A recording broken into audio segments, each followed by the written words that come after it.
Maayong adlaw mga suking tigpaminaw, aniya na usab inyong DJ Lors.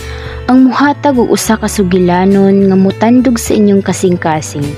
Usa ka storya sa pag-antos, kalisod ug paglaom. Ang istorya sa usa ka pamilya nga bisan giuyog sa uno sa kinabuhi, nagpabiling lig-on.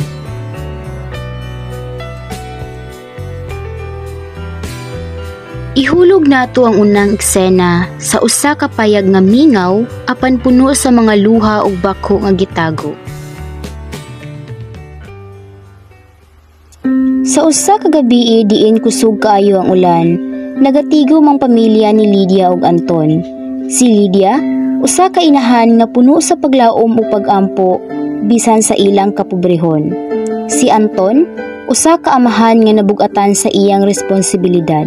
Ug tungod sa ilang kapobrehon, nahimo kining amahan nga badlungon.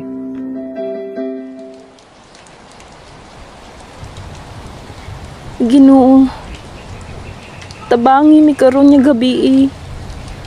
Hinaot unta nga dili siya maghubog pagbalik. Ang mga bata nangatulog pa. Ayaw lang unta mig ipasamo karon, Lord.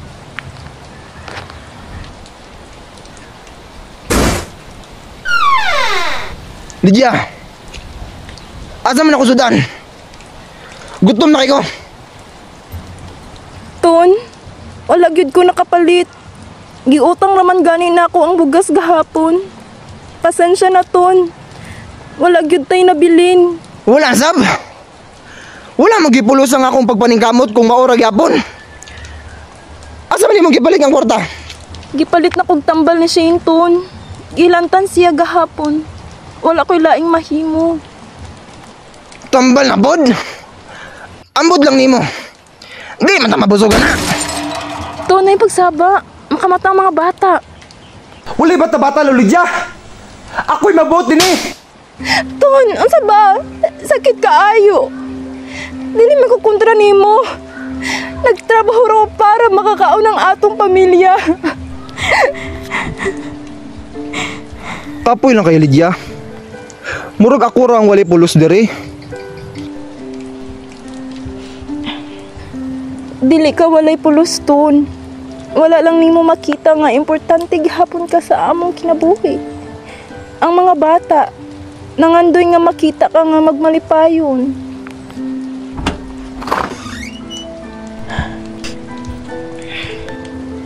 Ma? Pa? Ayaw mo pag-away. Please lang. Ayaw ka bala ka, anak. Okay ra ko. Katog lang og balik dito. Pasensya, nak. Di na nakusbon. Ang kagabhion nga puno sa kasuko, gipunan ni Lydia og paglaom. Bisan sa kasakit, gipili niyang magpabiling ina. Pagkasunod adlaw, si Heaven miadto sa eskwelahan. Bisan gutom ug walay kwarta, iya kining giantos.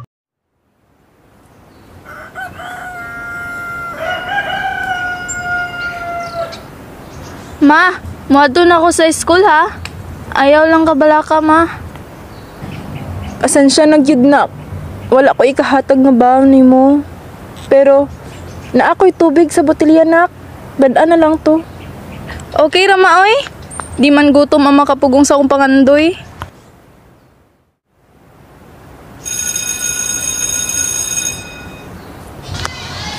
Hoy, tanawa si Heaven ba? Gisilig yung sapatos. Ngiti, magyod. Pobre! Oo, pobre me. Pero mas limpyo among konsensya kaysa inyong katawa. Gitamay ko, gipakaulawan, pero wala ko misukol. Nag-smile lang ko bisan sakit. Kay kabalo ko, nga ang akong mama, masakit pa iyang giantos. Ang kaulaw nga gisagubang sa usa ka bata, gipahumok sa kadasig ug gugma sa inahan. Samtang si Heaven nakigbisog sa eskwelahan, si Rose usab ang panganay na ningkamot isip working student. Hilumon siya apan sa iyang kalma nga batasan, aduna kini gitago nga kadasig ug bugat nga responsibilidad.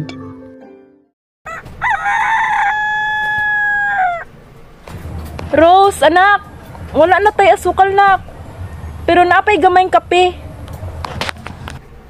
Sige lang ma, ang kapait sa kape murag kinabuhi ra nato, pero di ni nato pasagdan.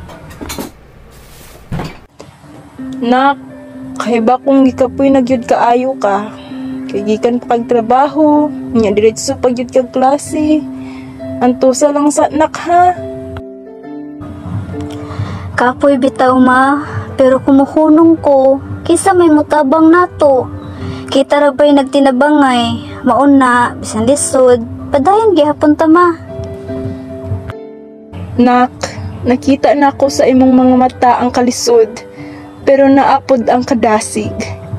Magpasamaton ko nga naa ka anak. Ma, di man ko mahimod dako nga tao kung di tungod nimo. Ang sakripisyo ni Rose mo ang pag-asa sa ilang pamilya.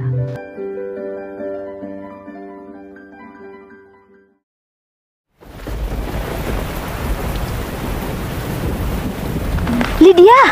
Si Anton ba? Nadakpan ko sa mga pulis. Nako'y nabunan. Unsa? Naay nabunan? Ginoo ko, unsa naman po niton?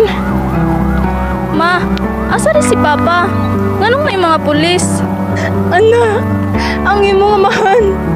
Nasakpan daw nga ng gubot sa inuman. Ma, kinahanglan na to siya tabangan. Bisan pa og nasayop siya, mahal gihapon siya namo. Oo, nak. Dili na to siya pasagdaan. Pero, sakit, Rose. Sakit nga makita siya nga nagkaingana.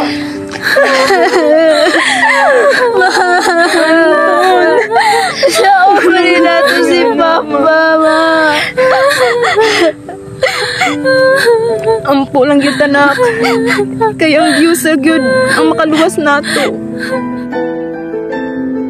Ang pag-atubang sa dakong unos sa ilang kinabuhi, mo'y bunga sa kalisod o pagpaningkamot. Ania si Anton karon sa pinakapait nga yugto sa iyang kinabuhi, ang pag-atubang sa iyang mga sala.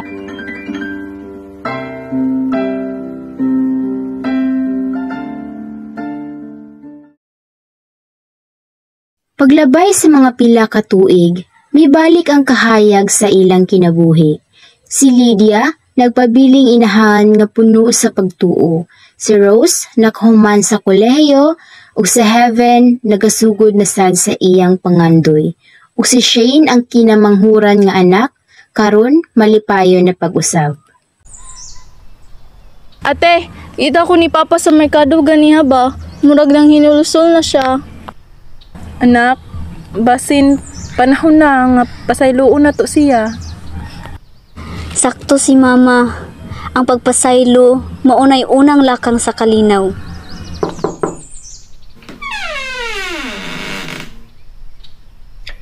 Lydia, mga anak, dili ko mga yog dako nga butang. Gusto lang ako mga yog pasaylo.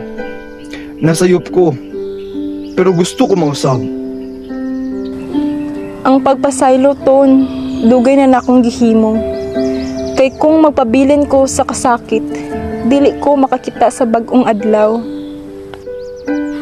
Papa, dili na ka maghubog? Oo, nak. Dili na gyud. Maguban tatanan. Ang mga luha nga among gibubo kaniadto, nahimong bunyag sa among bag-ong kinabuhi. Ang among pamilya, dili hingpit, pero sa paglaom, nakakita mig kahayag.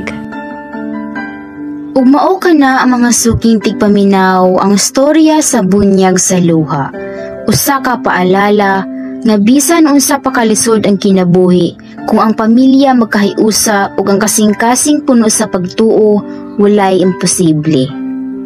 Mao kini ang inyong angay timan-an. Ang kinabuhi puno sa kalisod ug pagsulay, apan kon pabilin ta nga madasigon, makabot gihapon nato ang kalinaw ug ang kalipay. Ug Ug kini inyong DJ Lors magpahinumdum. Magpabiling ligon, magpabiling mapasalamaton. Hantod sa sunod higayon. Bye-bye!